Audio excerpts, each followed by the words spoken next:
We're 5 days away from Christmas, and if you're looking to give a gift that can keep on giving, Brent Wilsey of Wilsey Asset Management is here to help. He joins us now to discuss some financial holiday gift ideas. Good morning, Brent.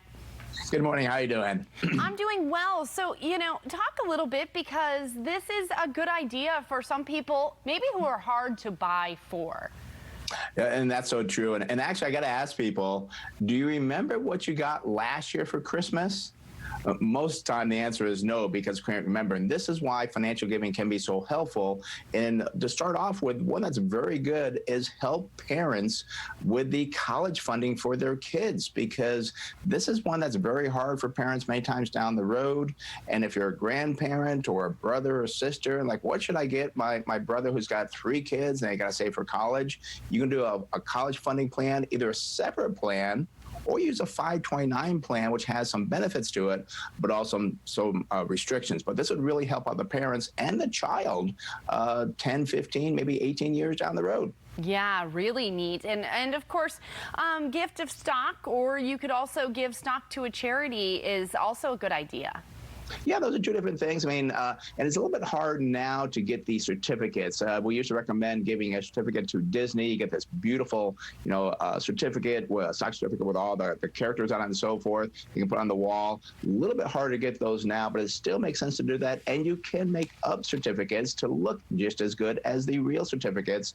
And again, you're given this stock, and make sure you don't do anything crazy, like try to buy the next .com company or whatever.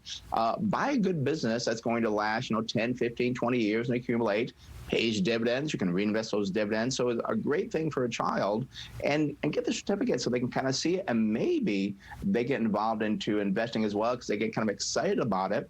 And I did kind of slip in the charity one. It's not really for someone, but we know that gift giving makes us feel good. You may have bought a stock that did extremely well in 2020, and oh my gosh, have all these capital gains. Well, you can give that to charity. You can deduct the fair market value, avoid the capital gains you would have had.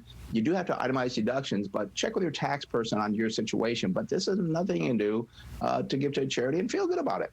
Yeah, and of course, keep an eye on the Roth IRA as well, right? Yeah, I always talk about the $100,000 Roth IRA. Well, what is he talking about? Well, if you gave a Roth IRA to a child 15, 16 years old, in 50 years, that $1,000, that'd be worth over $145,000, just that $1,000. Now, if you just added $100 a month to that Roth IRA, now you're talking $1.9 million just by starting off with $1,000 and $100 a month. And we're using compounding rates of 8%, which is below the long-term market average of 10%. So we're being very conservative on that. So what a great gift that you're giving. And people remember, like, yeah, my dad started that back when I was like 15 years old. And here it is now, $1 million.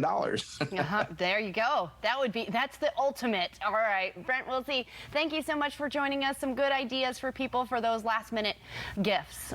You're welcome. All right. Have a good rest of your day. You too. Thank you.